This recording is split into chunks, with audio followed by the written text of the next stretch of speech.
Hey guys, welcome back to the video. In this video, Brantley and I are going to be talking about RRR. This is one of the most popular action movies out right now, and we both finally got to watching it since it's on Netflix, and we can't wait to talk about it. Before we get into it, if you guys are new here and you enjoy all of my movie reviews, make sure to hit that subscribe button, notifications on, so you don't miss any time I open a video or go live. But don't waste any more time, let's get into it. A tale of two legendary revolutionaries in their journey far away from home. After their journey, they return home to start fighting back against British colonialists in the 1920s. So to get this video started, I just wanted to talk about the grand scale of this movie and how absolutely epic it actually is. Now, Brantley is kind of like, you're still getting introduced into Bollywood, Tollywood movies like that. Yeah, this movie was insane. Like, I saw like the description or like something online was like, it's like an epic saga or whatever. I was like, okay, like that's why I was using like big words or whatever, like, you know, make it more sound more appealing.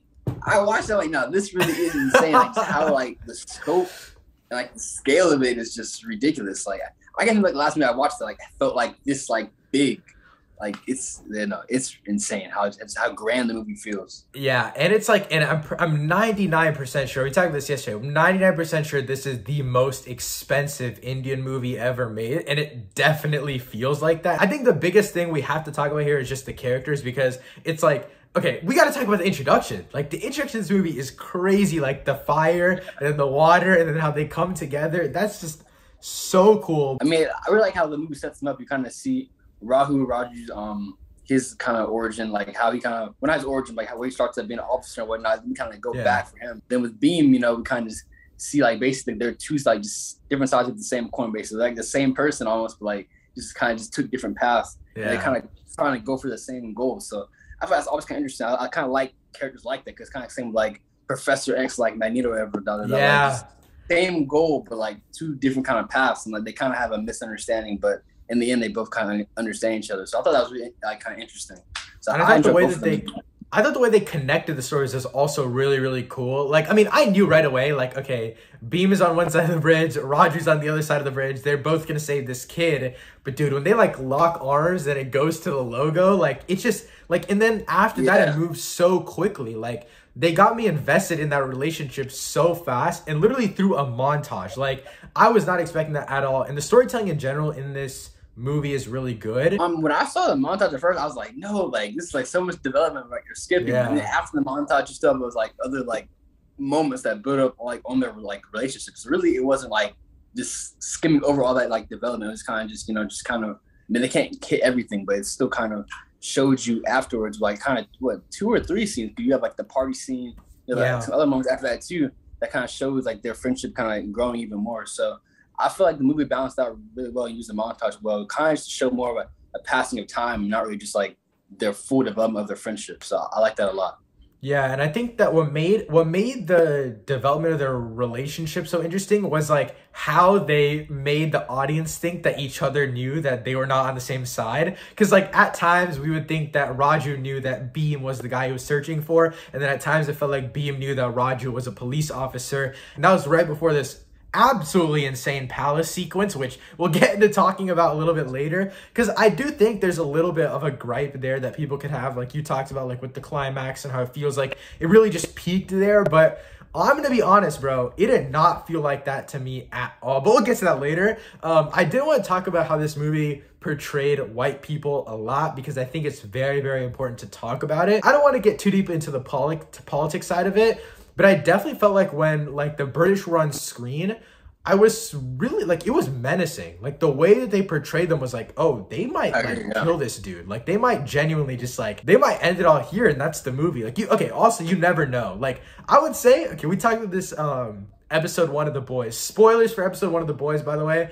Like when I posted a picture on my story about Huey, or about this dude that died, Brantley thought it was Huey. And I was like, oh, no, why would they do that? And Brantley's like, it's the boys. You never know what they're going to do. Yeah. That's kind of what I have an assumption of Bollywood like, is they don't care. Like, they will kill anyone off. And that's what I felt like the British felt like in this movie, was like, they just felt like they could do anything they wanted. And obviously, you know, they were the main antagonists. So I guess, what do you think of the antagonists? Because they were mad. Yeah.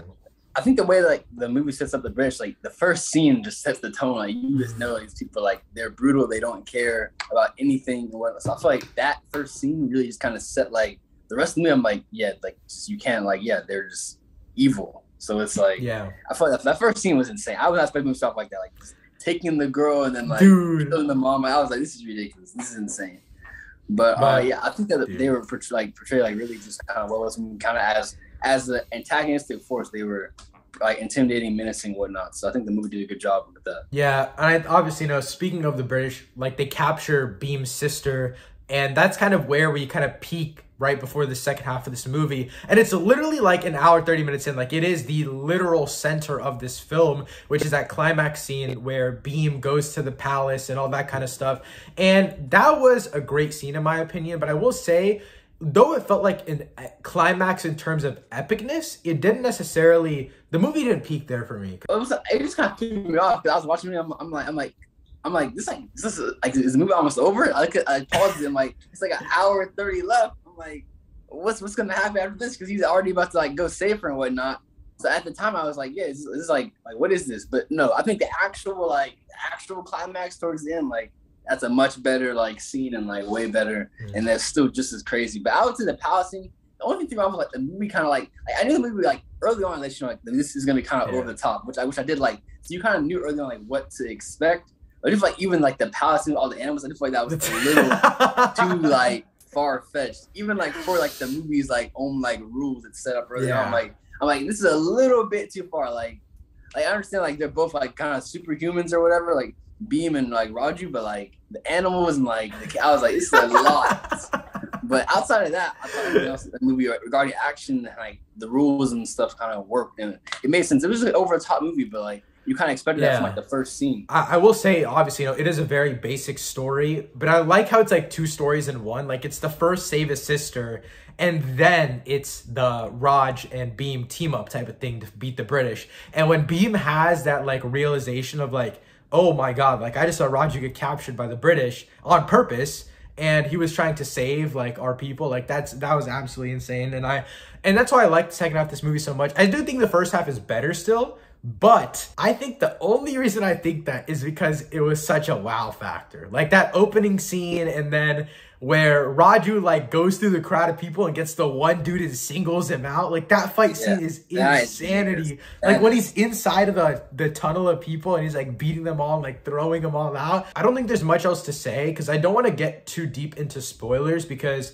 Well, actually, no, we can talk a little bit of spoilers. So I'll put a timestamp on screen right now. Skip to this timestamp so you don't see any spoilers. But what did you think of the whole time jump? I thought that the time jump worked. Like I said, kind of with the montage. I thought this movie kind of really used like certain like storytelling devices, like not as like a cop out, but they used it kind of just in a very smart way that really kind of helped enhance the story. So yeah, really, I didn't mind the time. I thought it would work for the story. And I also think another thing is I wanted to talk about the backstory. And again, Raju's dad dying, his mom dying, and his brother dying. Like, that was all heartbreaking. And it's like, it was still fairly over the top. Like, we were following like CG bullets through the air. And like, it was like load, aim, fire. Like, it was so outlandish, but like, they still kept us in the emotion. Yeah, no, even with it being over the top, I think that the emotional parts, like, the emotional like beats definitely still worked. Like I say, what seemed like got me the most is definitely like when this is also kind of spoilers too. But when when Raju gets like poisoned, like Beam is to save his life, and like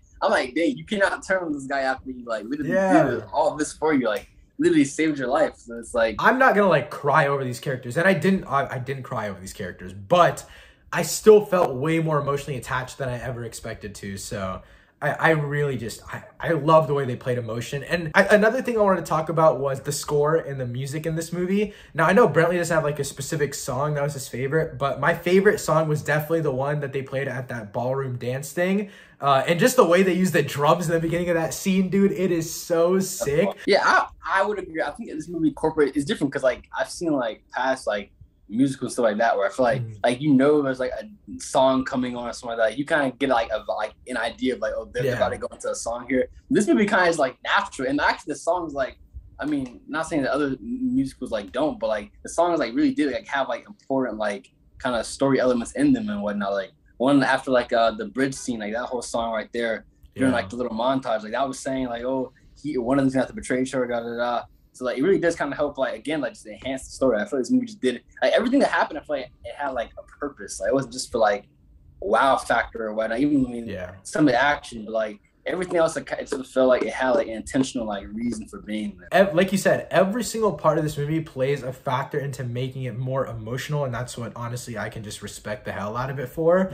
But the final thing that I wanted to mention was just the action overall, because we already mentioned this a little bit, but every single aspect of this movie feels like it adds on to one another. It feels like it's there in order to enhance another part. And I think the action specifically, though it's like real life anime, which is a lot of what Bollywood is nowadays in terms of action movies, like the final fight and even examples like that scene where Beam is getting whipped in front of the British people, like it's such heartbreaking scenes. It's like, dude, like the spiked whip, dude, that was insane. I agree. Like I felt like, I don't know, when I was watching the movie, I was like, because I feel like now, at least like with terms like Hollywood, like I felt like we kind of like in a way like some people forgot like what some movies can like be like. People went to the movies to like be like wow and just see like crazy stuff like you would not see. Whereas I feel like you still do it at times, but like I feel like now like there are times in films that can just be like just over the top and just show you the most like insane things like your mind couldn't even like think of. So I feel like it's good to have those movies like that, because I mean that's what some people go to movies for, is to like be like wowed by some films, like especially like a big blockbuster like this. Like I feel it's important, like, you know, just show people something they haven't seen before. So like, yeah, I didn't mind the kind of the over top nature of it. There's movies like that are my all time favorite action movies like ever, and I would say that's like Mission Impossible Fallout, Mad Max Fury Road.